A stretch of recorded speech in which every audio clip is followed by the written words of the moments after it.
경제하는 사람들의 마음을 읽어보는 코너 호모 이코노미쿠스입니다. 스마트폰 앱으로 목적지를 입력하면 11인승 카니발이 문 앞까지 도착하던 서비스. 타다 기억나시죠? 정부와 국회의 규제 법안에 막혀 10,000명 넘는 기사가 일자리를 잃었고 타다 카니발은 그렇게 도로에서 사라졌습니다. 잊혀져 가던 이름 타다가 새로운 주인을 만나 부활의 시동을 걸고 있습니다. 자세한 이야기 한국인사이트 연구소 김덕진 부소장과 알아보겠습니다. 어서 오세요. 네, 안녕하세요. 반갑습니다. 김덕진입니다. 마침 때 맞춰서 오늘 그 타다라는 영화도 개봉을 한다고 하고 기억 속에서 이렇게 타다를 소환하는 이벤트가 많이 있네요. 요즘. 그러니까요. 이게 타다의 다큐멘터리가 나오는 수준인데 한 스타트업이 다큐멘터리가 나올 정도로 어떻게 보면 이 타다의 시작에서 끝까지가 참 파란만장했다 뭐 이렇게 볼 수도 있을 것 같아요. 네, 그런 분위기가 좀 최근에 많이 있는 상황이죠. 근데 사실 그 지난해 4월에 우리가 타다 금지법, 정확한 명칭은 여객 자동차 운송 사업법. 그렇죠. 이 법 국회 통과된 이후에 좀 타다 없어진 줄 알았거든요. 아직 살아 있었나요? 네, 살아는 있는데 핵심적인 서비스는 지금 못하고 있고 예전보다 좀 힘이 약해졌다 뭐 이렇게 표현할 수 있을 것 같아요. 네. 실제로 이제 타다 홈페이지에 보면 여러 개의 서비스들이 좀 존재하는데 일단은 앞서서 얘기하셨던 택시를 포함했었던 렌터카는 지금 할 수 없는 상황이고요. 대신에 이제 택시의 일부 가맹을 하는 가맹 택시 그리고 이제 몇 개 부가 서비스를 하고 있고 그 외에 이제 일부 대리 서비스도 실제로 했었습니다. 근데 대리 서비스 같은 경우는 최근에 이거를 이제 10개월 만에 종료를 했고요. 그만큼 예전보다는 좀 상황이 좋지 않은 상황이고 올해만 순손실이 타다에서만 112억 정도 2020년에 이렇게 좀 났었던 상황이라고 볼 수 있을 것 같습니다. 영화 개봉 소식에 앞서서 더 깜짝 놀랐던 거는 타다가 또 새로운 주인 만났다면서요. 그러니까요. 좀 비슷한 타이밍에 또 이렇게 나와서 좀 흥미로웠는데 바로 핀테크 회사로 잘 알려져 있는 토스가 이제 타다를 인수한 것이지요. 그렇게 하면서 이제 토스의 운영사인 비바 리퍼블리카가 이제 소카라고 하는 회사가 보유하고 있었던 타다의 지분 60%를 인수하기로 해서 제3자 간의 양해각서를 체결한 것이라고 보시면 될 것 같습니다. 업계에서는 토스의 투자 금액 보면은 뭐 스몰딜이다 이런 얘기도 나오던데 정확한 인수 금액이 공개가 됐나요? 네, 금액 같은 경우는 그래서 공개가 되지 않았고요. 형식만 공개됐는데 60%를 어떻게 하는 거냐? 타다가 신주를 발행하고 그것을 토스가 이제 인수하는 형태입니다. 그렇게 되니까 결국엔 약간 투자와 비슷한 형태로 간다라고 보시면 될 것 같은데 타다가 이제 인수 후에도 독립법인으로 유지는 되고요. 그다음에 올해 말까지 이제 새로 리뉴얼한 타다 서비스 선보이겠다. 뭐 이렇게 얘기하고 있는 상황입니다. 어쨌든 토스나 타다나 예비 창업자들의 롤 모델 같은 존재였기 때문에 두 회사의 결합이 여러 가지로 흥미롭기는 한데 자 그러면 먼저 이 소카는요. 이 타다를 왜 파는 거예요? 더 이상 수익 내기가 어렵다고 본 건가요? 네, 이제 소카 같은 경우는 잘 알지만 차량 공유 서비스를 지금 하고 있는 회사죠. 그리고 원래 자회사처럼 이 타다를 가지고 있었는데 소카가 이제 어떻게 보면은 장기적으로 이게 좀 모빌리티 시장이라고 봤을 때 짧은 시간에 타다만으로 수익을 내긴 좀 어려웠다라는 판단을 한 것 같아요. 그게 왜 그러냐면은 이제 말씀하셨던 타다금지법 이후로 원래는 그 법의 취지가 또 다른 타다를 만들겠다. 그래서 뭐 플랫폼 이런 면허를 여러 개를 주겠다라고 얘기했거든요. 근데 그게 지금 하나도 되어 있지 않은 상황이에요. 결국 지금 상황에서는 택시 라이선스로만 뭔가 운영을 할 수 있습니다.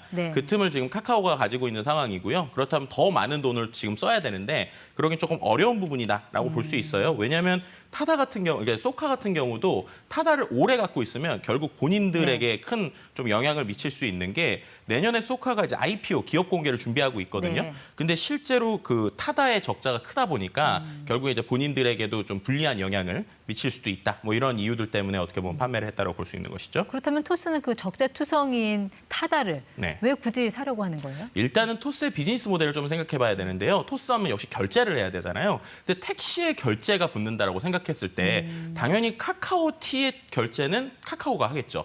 그리고 SK나 이제 요즘에 그런 데서 하는데 SK 쪽이 할 거 아닙니까? 그렇다면은 토스 입장에서는 결제를 붙일 택시가 필요했는데 그런 관점에서 타다를 인수를 하면 타다가 가지고 있는 가맹 택시에 일단 결제를 붙일 수 있다라고 하는 첫 번째 장점이 있겠죠. 실제로 국내 택시 시장 규모가 연간 매출액 한 12조 원 규모라고 해요. 그러니까 그중에서 일단은 결제 시장에 대한 게 첫 번째로 있을 것 같고요. 두 번째 이게 제일 큰데 이제 핀테크 산업과 모빌리티 산업이 결합됐을 때 시너지입니다. 실제로 이제 동남아에서 그랩이라고 하는 앱이 있습니다. 그 앱이 거의 동남아에선 필수 여행 가는 앱인데 왜냐하면 그거 하나로 택시도 부르고 배달도 하고 여러 가지를 한단 말이에요. 결국 이 그림을 그린다고 생각하시면 됩니다. 그러니까 지금은 결제만 있는 어떤 핀테크 회사가 모빌리티라고 하는 것을 합치면서 그 안에서 여러 가지 시너지를 낼 수 있는 그러니까 어떻게 보면 카카오가 카카오티와 이제 카카오페이가 같이 합쳐진 이런 그림이라고 보시면 될 것 같고요.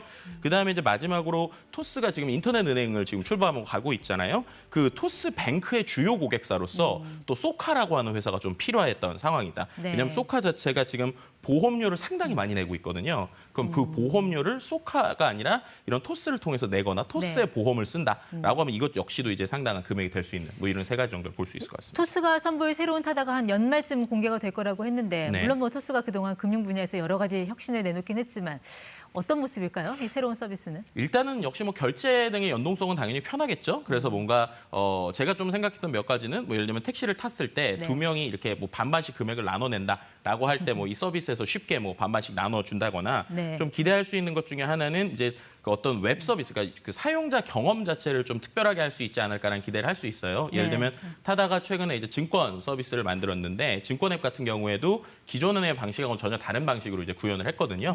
그러니까 우리가 알고 있는 카카오티의 형태가 아니니까 카카오가 지금까지 보여준 것이 아닌 다른 형태로서 어떤 앱을 제공해 줄까? 뭐 이런 것들에 대한 기대감을 좀 내보일 수 있을 것 같습니다. 토스가 그동안 금융시장에서 잘했던 걸 인정한다고 하더라도 사실 택시 시장은 그 이상이잖아요. 그렇죠. 워낙 경쟁 강도도 강하고 또 택시단체라는 복잡한 이해관계도 있고 또 무엇보다 카카오택시라는 워낙 강력한 그런 구도로 지금 형성이 돼 있기 때문에 이거를 과연 토스가 아주 정말 대단한 히든카드로 가 아니면 과연 이거를 깰 수 있을까 하는 그런 생각도 들거든요. 그렇죠. 실제 물리적으로 보면 지금 상황에서 택시 관련 비즈니스를 하려면 택시 가맹을 하거나 택시 라이선스를 인수를 해야 됩니다. 근데 그게 돈이 한두 푼 드는 게 아니죠. 상당히 큰 돈이 들 것이고 거기서 이미 카카오가 많은 부분을 차지하고 있기 때문에 결국 이들이 이른바 이제 우리가 현금을 얼마나 태우냐 아니면 그 안에서 정말 얼마나 실탄을 많이 쓰느냐 이런 표현을 하는데 그 돈을 얼마나 투자하냐가 결국에는 이 서비스에 대해서 지금 토스가 얼마큼 관심을 갖고 있는가, 신경을 쓰고 있느냐라는 걸로 보시면 될 것 같고요.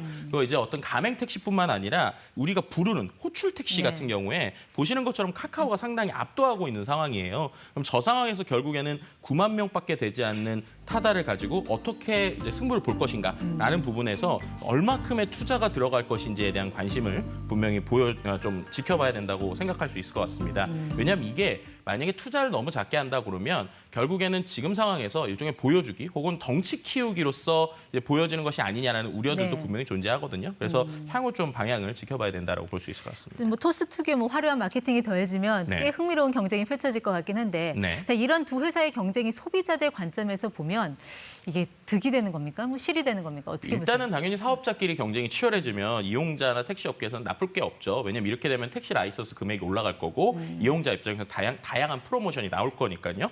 특히나 지금 이렇게 독점이 거의 다 돼가고 있는 카카오가 이제 독점하고 있는 시장을 어떻게 보면 이제 3강 체제라고 할 수 있는 SK 쪽이 있고 그다음에 이 토스 쪽이 있다라고 하면 이들이 과연 어떠한 경쟁을 보여줄지 그리고 그 안에서 금융과의 또 혁신이 어떻게 일어날지 이런 걸 좀 지켜보면 흥미로운 부분이 될 것 같습니다. 근데 지금 시장 분위기 보면은 이렇게 머니 게임으로 플랫폼 지배력을 높이는 데 대해서 여론이 이렇게 곱지가 않잖아요. 그렇죠. 카카오 같은 경우도 지금 정부 규제 맞고 몸을 사리는 상황인데 토스도 그런 카카오처럼 가게 되는 거 아닌지 앞으로 그 미래를 어떻게 보세요? 그러니까 이 부분에서 좀 토스 대표가 재미있는 얘기를 했는데 본인들의 비즈니스가 어떤 거냐면 창업 후에 지속적으로 사업 모델이 고착된 시장에 진출해서 거기에 대한 편리하고 혁신적인 서비스를 제공하겠다라고 했거든요. 그러니까 이걸 좀 해석해 보면 이미 독점화되어 있는 시장에 우리가 들어가서 개선하겠다라는 거니까 분명한 지금의 방향성은 좋아 보이고요. 하지만 말씀하신 대로 장기적으로 볼 때 과연 이 또 머니 게임에서 승리하는 자들이 또 하나의 독점을 이룰 수 있는 가능성은 충분히 존재하는 것 같습니다. 네, 과연 이 토스가 이 게임을 어떻게 풀어갈지 뭐 곧 뚜껑이 열린다고 하니까 한번 지켜보도록 하죠. 네, 오늘 호모 이코노미쿠스 김덕준 부소장 함께했습니다. 고맙습니다. 네, 감사합니다.